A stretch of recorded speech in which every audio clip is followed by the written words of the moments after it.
नमस्कार शेतकरी मित्रांनो, मी अर्जुन पवार, ॲक्सन ॲग्री सायन्स म्हणजेच हायवेज कंपनीचा प्रतिनिधी.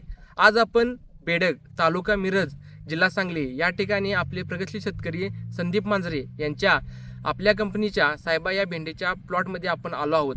तर त्यांना आपली सायबा भेंडी कशी वाटली, त्यांना काय अनुभव आले हे आपण त्यांच्याकडून जाणून घेऊ. दादा नमस्कार. नमस्कार. तुमचं नाव, गाव, मोबाईल नंबर सांगा. माझं नाव संदीप मांजरे, गाव बेडग, मोबाईल नंबर 7030319418. तुम्ही ही जी भेंडीची वाण केलेलं आहे, ही वाण कोणतं आहे? ही वाण सायबा आहे. सायबा आहे का? तुम्ही किती वर्षापासून भेंडीची लागवड करता? 3-4 वर्ष झालं भेंडीची लागवड करता आणि सायबा तुम्ही कधीपासून करता लागवड? भेंडी एक सायबाची 2-3 वर्ष झालं करतोय.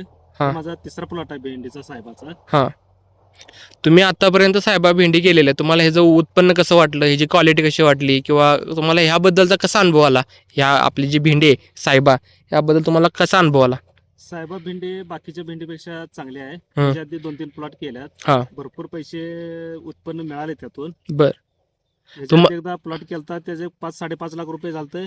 त्याचा खर्च वजा करता 3 लाख रुपये निव्वळ नफा राहिला आम्हाला. प्लॉट तुमचा किती दिवस होता चालला होता? 3 ते 4 महिने प्लॉट चालू होता. चालू झाल्यापासून 3 ते 4 महिने हार्वेस्टिंग चालू होतं. हार्वेस्टिंग चालू होतं. तर तुम्हाला ह्याची क्वालिटी कशी वाटली? जी क्वालिटी एक नंबर आहे. पहिल्यांदा जी भेंडी लागते ती शेवटपर्यंत लागते. शेवटचे एक 8-10 दिवस जरा निबार होते, नाही तर एक नंबर आहे भेंडी. भेंडी एक नंबर आहे. ह्याची जास्त पण उंच हाईट होत नाही, मध्यम हाईट आहे. नाही, बरोबर मापात तोडल तसं लागते. भरपूर जेवढं तोडल तेवढं लाग भरपूर आहे. त्याला कमी खर्चात जास्त उत्पन्न देणारं पीक आहे. तर तुम्ही जे बाकी आपले हे शेतकरी मित्र आहेत, तर तुम्ही त्यांना काय सांगू इच्छिता ह्या भेंडीबद्दल? आम्ही बाकीच्या शेतकऱ्यांना पण हे सांगतो. मला बाकी शेतकरी सांगत होते ही व्हरायटी लाव, ती व्हरायटी लाव. त्यांनी माझा प्लॉट बघून गेल्यानंतर ते बघून माझंच लावायला लागली व्हरायटी. साहेबा मी सांगत होतो तीच लावायला लागली, कारण ते जे सांगत होते त्यांच्यापेक्षा भारी माझ्या साहेबाचेच निघाले, उत्पन्न वगैरे निघाले. चांगले निघाले.